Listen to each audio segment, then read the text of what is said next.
Hi, everyone. Thank you for coming. Really appreciate you being here. My name is Colin. It's very lovely to see you all. Our talk today is demystifying the unionizing process. I'm going to talk about the why and how of organizing a workplace with a focus on concrete steps and actions. This draws on a couple of recent union drives I've been a part of. One I led with a few other people, and the others were led by friends of mine or former colleagues who were willing to speak to me about theirs. So it represents a collective of experiences across a couple of drives in the past 5-ish years or so. The reason I'm giving this talk is because when many people learned I led a union drive, or one of my friends led a union drive, they've generally asked the same question. What actually happened? If I wanted to unionize, what actual work would I be signing up for from start to finish? So that's the question we're gonna aim to answer here. I want you to walk out of here with an understanding of what happens during a union drive from the beginning to the end. So here's our rough game plan. First, I'm gonna frame this with a couple of caveats and things to keep in mind. Then we're gonna talk about why this is worth the hassle at all. We're going to touch on collective bargaining and why the staff of organizations might want to unionize and what they want to accomplish by going through this process. Then we'll talk about the concrete steps in between wanting a union and getting a union. We'll talk about what happens when a union is in place. And then finally, we'll talk about some things that are good to keep in the back of our minds as programmers and technology workers specifically. So let's start with the caveats. Most importantly, this is not intended to answer the question, is a union for your workplace a good idea? You and I are not coworkers. I don't know what's great or what's challenging about your workplace. I don't know your whole deal. I'm not even gonna pretend like I do. Instead, I wanna focus on process as much as possible and be really clear-eyed and fair about it. Like, if you were gonna do it, here's roughly what to expect. And when you walk out of here, I want you to have some guidelines for figuring out whether or not this is a good fit for you and what you and your coworkers have going on. And if you decide it is a good idea, I want you to know what to do to get started and to have a good idea of what you're signing up for. In my opinion, this is a high reward effort, but it is a lot of work. It's very labor intensive, it's very conflict intensive, and you should go into that with clear eyes.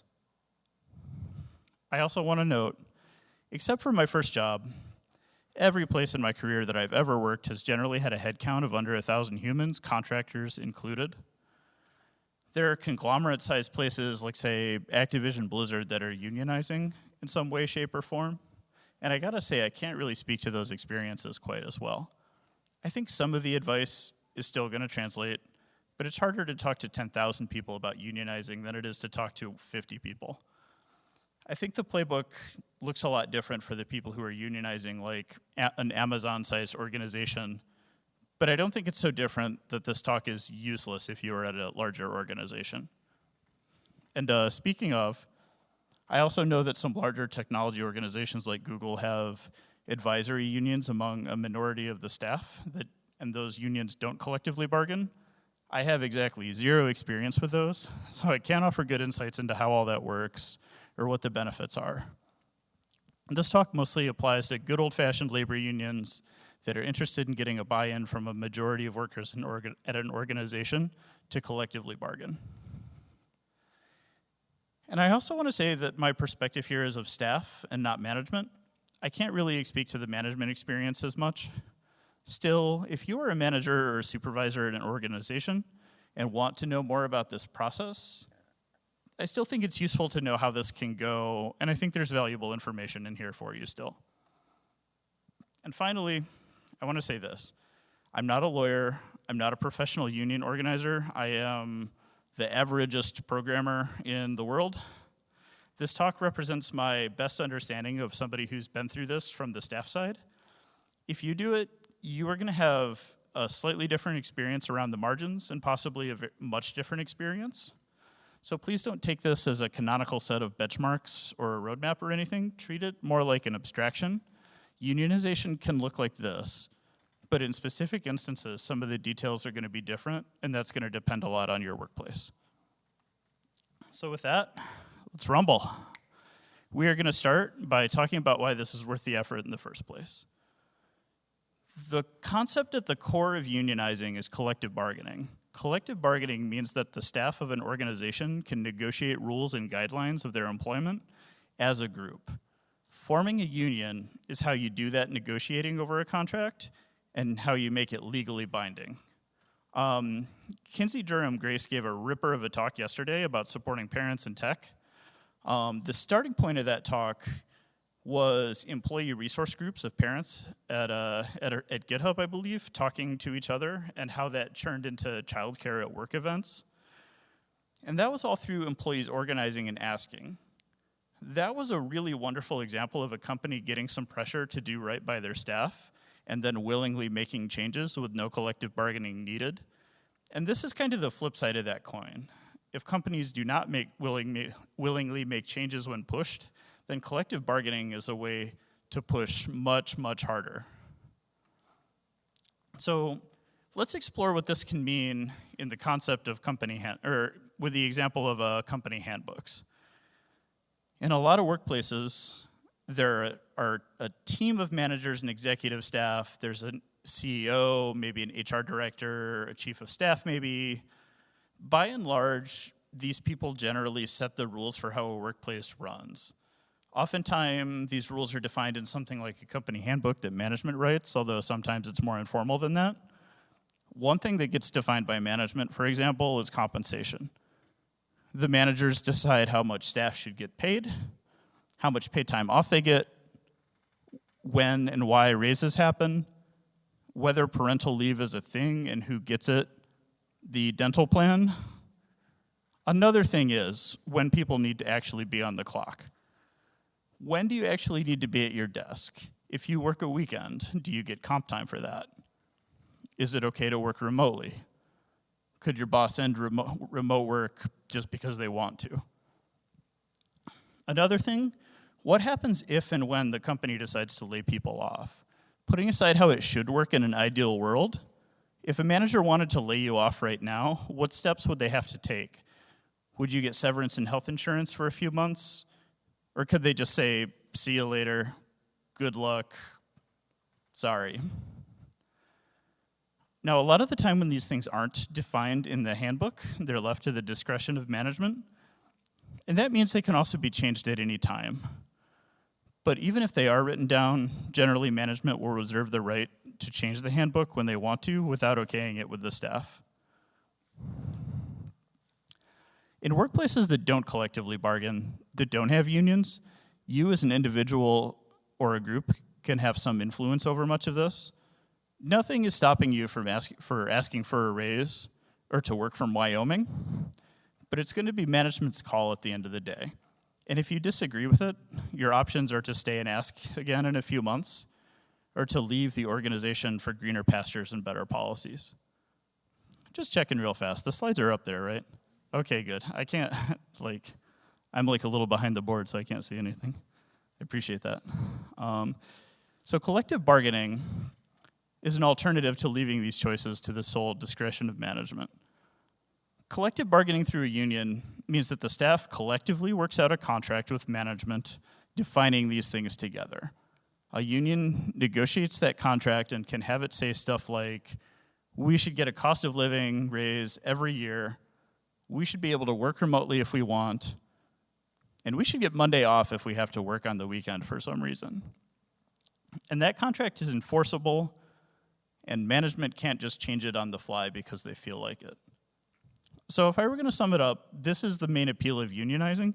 You and the rest of the staff get to change or get to have some influence over what's in the company handbook, and they can't change it out from under you without asking first. So if this is so great and wonderful, why not do it right now? This can be, as you can imagine, a pretty time-consuming process. You're going to have a lot of hard conversations with a lot of people. You're going to spend a lot of time on the phone after hours. Management might get pretty mad. And winning wins you the privilege of spending a lot of time with lawyers at a negotiating table. So the rewards are extremely, extremely high, but you're signing up for a lot of work to make it happen, and you're signing up for a long-term commitment to participate in how your organization is actually run. And I really don't want to understate the benefits. This is a major, major redistribution of power in a company. I'm oversimplifying a bit here, but if the CEO of the company legally has to sit down with the staff and negotiate whether everybody gets a cost of living raise this year instead of making that call on their own, I'm sure you can see how that might change how things work at your company. Management might not like that, and that's honestly not totally unreasonable. Management might want to maintain status quos or worry that if they have to negotiate with staff, it's going to mess with budgets or profits or the ability to change direction quickly. And it's very reasonable for people to disagree about what the right balance of power at a company is. But it's also very reasonable to want to say in how your company operates, since we spend so much of our lives working. And unionization is a great avenue for this. So, with the why sorted out, what does it actually take to make this happen? Like, what do you actually have to do? In a nutshell, it is this. You need to get 50% plus one of eligible staff to either sign cards or to vote for a union in a formal election. We're going to break this down into component pieces, though. There's a lot lurking in these individual phrases, and it's important to understand each part. The 50% plus 1 is important. Organizing drives are a majority exercise, and a tie means no union. Abstaining counts as a no. A majority plus 1 needs to formally express their support to unionize a workplace if management's going to be required to come to the negotiating table. And normally, you don't want this to be 50%, you want it to be overwhelming. You want like 70% or more of people to support, but the absolute bare legal minimum is 50% plus 1. That majority is going to be among eligible staff only. Ineligible staff are defined as managers, supervisors, and people who might see confidential union negotiation documents who are called confidential employees. As a rule of thumb, what this means in practical terms is, if you decide what a department does, you're out. If you write performance reviews for staffers or direct their day-to-day work, you're out. And if you can read management's internal communication about union stuff, like the CEO or HR director's email, you're out. Let's dig into some illustrative examples here. This is Mr. Burns, the CEO of the local energy concern. Mr. Burns is not eligible for union membership because he decides what the departments in his organization do and sets the agenda for the company. Now, this is Ted, the supervisor of Sector 7G, who shows up a lot less than Mr. Burns on the show, but is nevertheless responsible for directing the day-to-day work of the power plant employees in his sector. It is very hard to find a first-line supervisor on The Simpsons, let me tell you. He is probably writing a lot of performance reviews and directing the day-to-day work of a whole bunch of people, so he is out. Mr. Smithers, also out. Now, Mr. Smithers probably triages Mr. Burns' email and communications. He maybe handles some of the contracts. In his day-to-day work, he's pretty likely to see confidential negotiating documents or communications between management. So he's out. If none of these describe you, you are probably eligible staff and you can participate in the union election. I should note, though, who is eligible and who isn't tends to be disputed heavily, and it's rarely extremely cut and dry, and that can take a lot of work and time and arguing to figure out. So there are two ways to get to 50% plus 1. One is less formal, and the other is more formal. The less formal one is this. It's a process called voluntary recognition, also sometimes called card check. It's called card check because people sign cards saying, I want a union to represent me at this company, signed Colin. And you'll generally start by trying to collect cards, even if it goes to an election later. When my workplace did this, signing a card was filling out a Google form that had a checkbox and a place to put your name. The checkbox said, I want a union to represent me here, and checking the box and putting in your name counted as signing a card, that was it. Now, if management is willing to voluntarily recognize the union, the cards are all it takes, and you don't have to go through an election. Instead, you work with management to figure out who the eligible staff are, and then when you're ready, a neutral third party will count the cards and confirm there's a majority, and then you've got yourself a union at that company. However, like I said, to just do the cards, the organization's management has to agree to voluntarily recognize. They also have the right to ask for a formal election as an alternative. So that's the other option here. This works a lot more like voting in a regular election. Eligible staff will fill out a secret ballot, and on an agreed-upon date, they will count the votes. Unlike card check, this is an anonymous process. It's over on a certain date instead of card check, where they count the cards when you're good and ready and you agree on a date.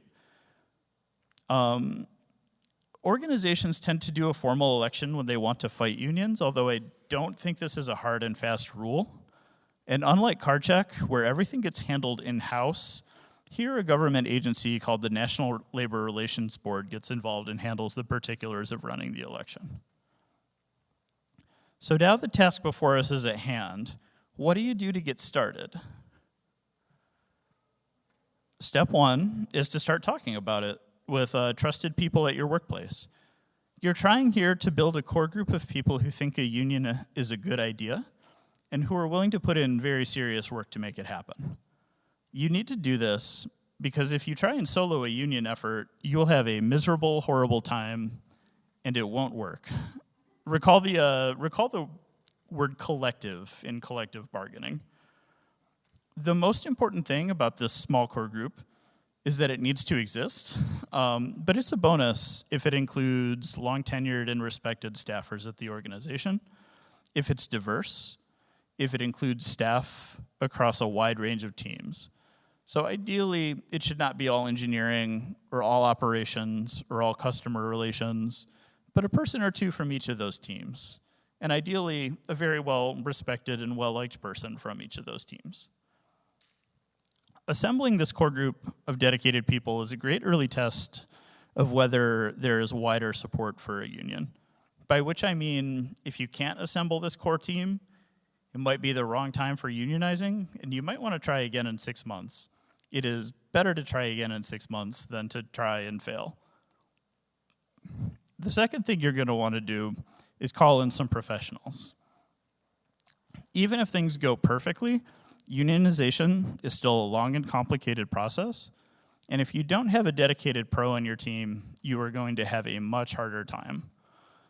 Unions like the Service Employees International Union, the Communication Workers of America, the Teamsters, so on, have people whose whole job it is to help you out with your effort, called union organizers. You should find out what unions have a strong presence in the area your company is headquartered and give them a call, and they'll work to set you up with a professional organizer to give you a hand. Once you've got a core group and a union organizer in place, it is time to start putting a lot of time and energy into convincing your coworkers to sign cards. Again, this can be a time-consuming process, like 4 months to a year, and it's going to involve being on the phone after hours, taking a lot of people out to coffee, having a lot of one-on-one conversations. And you're going to be talking about why you think a union is a good idea, what your problems are at work, as like you, what their problems are at work, and building some common ground around that. You're going to try to see if a union could address the challenges you both have in common. And at the end of the day, you're trying to get them to sign that union card. Generally, people find common ground over two things: stuff they want from the company that they aren't getting now, and some shared grievance that a union could plausibly address. The want line is easier to bond over. You might both want a cost of living increase every year or something like that. Pretty reasonable, and you can bargain for it in a contract very easily.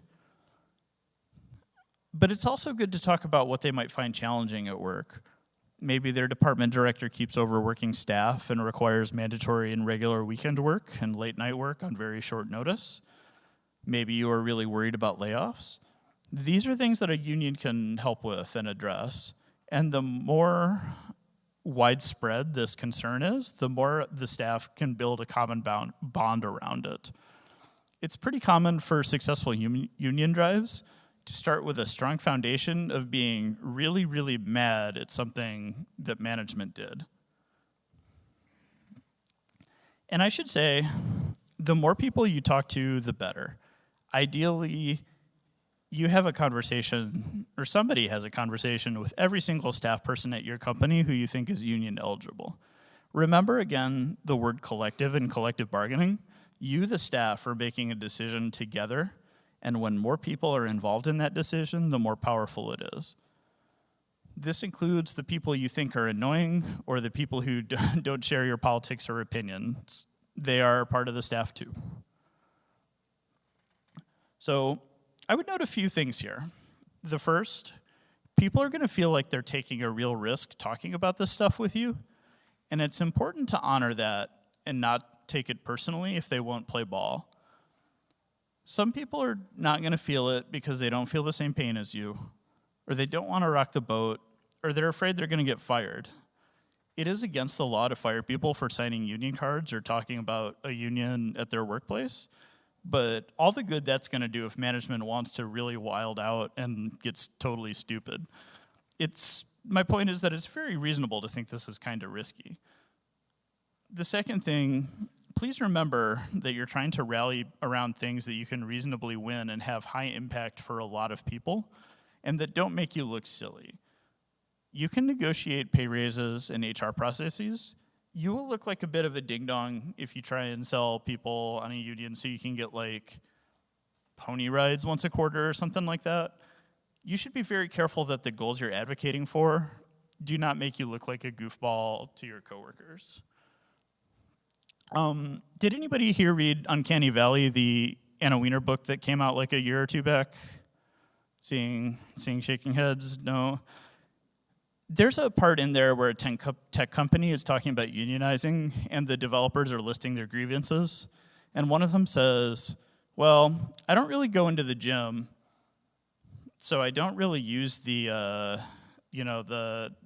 gym benefit. My preferred way of working out is playing paintball.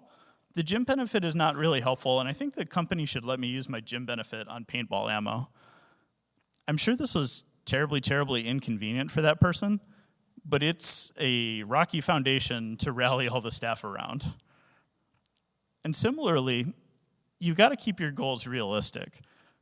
Fire the CEO is probably not something you're going to win via contract negotiation, and it's going to be hard to win support around that. So it's important to keep some perspective here. An organization's management will usually find out there's a union drive from your telling them. Generally, your union organizer is going to help you figure out when the time is right to tell them. It might be early on when you're still collecting cards, or it might be after you've got cards from a majority of staff. And when it's time, you're going to send an email to an organization's management saying, we're the staff and we want to unionize. It's as simple as that. So if you started looking into unionizing your workplace, one of the earliest things you probably did was going to Google and punching in, how do I unionize my job? You probably did this because there's a lot of details you don't know, and you might not know where to start. I'm here to tell you that management is going to do basically the exact same thing as you. They are going to go to Google and enter in, what do I do when my employees are unionizing? Unfortunately, while you got a bunch of links to unions, management is going to get a whole bunch of links to law firms that are super good at stopping unionization efforts. But all told, management's probably going to be blank slates and experience a real learning curve, just like you. As a side note, if you are here and in management, a concrete piece of advice that you might want to take from this talk is that it's good to think about how you want to handle a potential union drive in advance, before it happens, so you aren't making decisions based on surprise or panic. Anyway, when managers find out, they're going to hire some lawyers and call some other CEOs or investors to talk about it before they decide what to do. And what kind of lawyers they hire is probably going to be your best signal of whether they're trying to do voluntary recognition, or if they're going to ask for a union election, or if they're going to fight back against the union drive. So if management is down with voluntary recognition, the union and management will agree on a neutral person to count cards, and they'll affirm that yes, out of eligible staff, 50% plus one of staff signed cards and want a union, and that's it. You've got yourself a union at that workplace. If management wants an election, then this gets a little more involved. The first thing that happens is that the government comes in and you file a petition with the National Labor Relations Board in DC telling them that you're having a union election. You set a date together and then do the secret ballot election. Generally, but not always, this is the path that management takes when they're trying to fight it. On the election date, they'll count the votes, and if you got 50% plus one in favor, you've got a union, and if not, no union. Now, when you read a newspaper and see stuff about crazy anti-union activity, it's generally taking place because, like in this scenario. Management asked for an election so they could fight it, and then they fought it really, really hard. If things come to this, then your union organizer is going to be very, very helpful in helping you work through it. So let's say that the union drive at your workplace was a success, and now you've got yourself a union. You get to collectively bargain together, but you've got some more work ahead of you, and now it's time to talk about what's next. First up, you are going to need to figure out the points of contact for union stuff. This is going to go both ways. Staff are going to need to know who to talk to about their concerns, and management is now legally required to talk to you all, so they need a small group of point people to go through. These are those people. They're going to take on the long-term ongoing commitment with continued support from the union organization like SEIU or the Teamsters. This might be different from the core team that collected cards or rallied support originally. Usually the staff is going to do an internal election to figure out these people. When we did this at my workplace, the result was we had another Google form, and the result was a small organization of people where two of them were from the largest departments. One person was from a couple of the mid-sized departments, and then there was like one person representing some of the 2 or 3 departments in kind of an at-large role. Second up, you now get to be a part of some decision-making that affects staff, and the big one is personnel management. During things like disciplinary actions, staff is allowed to ask for someone from the bargaining team to be present, to make sure nothing untoward is going on, and to be a friendly voice. As you can imagine, this can be a pretty valuable safeguard against some dicey management practices. But here's the big one, negotiating your first contract. Generally, this is going to take a little while to get started after you formally unionize. The company has to lock up some lawyers and plan a little. And you're probably going to want to take a week or two off from thinking about this huge unionization process that you just finished. So there's always a little bit of delay in actually getting negotiating started. Your union organizer is going to help you through this process as well. The way this goes is that generally you are going to figure out what your contract priorities are. You're going to do this by talking to everyone on the staff and assembling a list of wants, narrowing it down to some key things, and then arguing for them at the negotiating table. It's important to note here that you're not going to get everything. It is, after all, a negotiation, but you're in much greater control of your own destiny as a group. And to be clear, this is going to take a long time, and it's going to be really unpleasant. This is going to be, in the best world, this is going to be several months. Most of the time, it takes a year or more. So you've probably asked yourself during this talk, who's paying for these labor lawyers? Who's paying for the union organizer from the parent union, they are paid for out of union dues. 2 facts about union dues. 1, you don't start paying them until you've got a contract in place. So it's not like you unionize and the next day you're on the hook. The other thing is that the amount is determined in the actual contract, and the company takes it out of your paycheck like they do with Social Security and stuff like that. When we unionized, I believe the amount written into the contract was 30-ish bucks a pay period or something like that. The actual due stuff feels like a minor thing, but I would be remiss not to mention it. People think of unions and they think of American cars, they think of union dues. If you're in your 30s, you probably think of this episode of The Simpsons that I'm taking pictures from. So I wanted to make sure I touched on this. So home stretch, I want to conclude this with a couple of things that I think are unique to software developers or good things to keep in mind as technology people.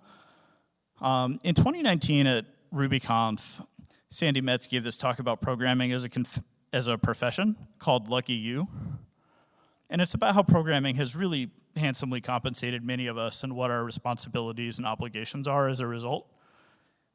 I think this is generally a good thing to keep in the back of your mind as you organize. It's really important to not lose larger perspective about what you're doing. One thing you should probably have in the back of your mind at all times is that programmers tend to be some of the highest paid people in any organization. This is why we have all those software boot camps churning out developers without CS degrees. I personally had a different career before I started writing software, and I am here to tell you it is way easier to get a good job as a programmer than it was to get a job as a senior program analyst, and I have a much easier time making rent as a programmer. And my point in bringing this up is that if things go sideways, programmers have less to lose and non-technical staff are gonna get hit harder, all things considered. So keep in the back of your mind that the office manager, admin assistant might look at this much differently than you do, and you should think hard about what that means. One thing it might mean is that the administrative assistant's concerns should be way, way up front. And let me reiterate the anecdote from Uncanny Valley. There are some things that you are experiencing that are valid, but ultimately pretty minor hassles. And although I'm sure they suck pretty bad, it's important to not lose sight of what's major and what's minor. Another point, some businesses just want to do their things and be around for a while. And some businesses, that is not the end goal. A lot of tech companies in this space are venture-backed, or the goal of the company is to sell to a larger firm or get acquired or whatever. If this describes your company, then a union drive might go over very badly with management. Investors in acquiring companies are a ruthless bunch of people, generally, and having a lot of power over the staff is a valuable asset that they tend to want to keep. I don't bring this up to say, don't organize if you're at a venture-backed company or trying to sell. The point here is to remember that other people have different motivations and goals that might be in conflict with collective bargaining, and that should enter into your calculation and thinking. As my parting gift to you, this is a link to a spreadsheet we used for accounting support and figuring out how far along we were in working toward cards. Please feel free to make a copy or to share it with someone if you think it's useful. And if you have any questions, please drop me a note. That URL is tinyurl.com/bigtimecat. That's all I got. I want to take a sec real quick to say thank you very much to Sky and Reggie, our AV people here.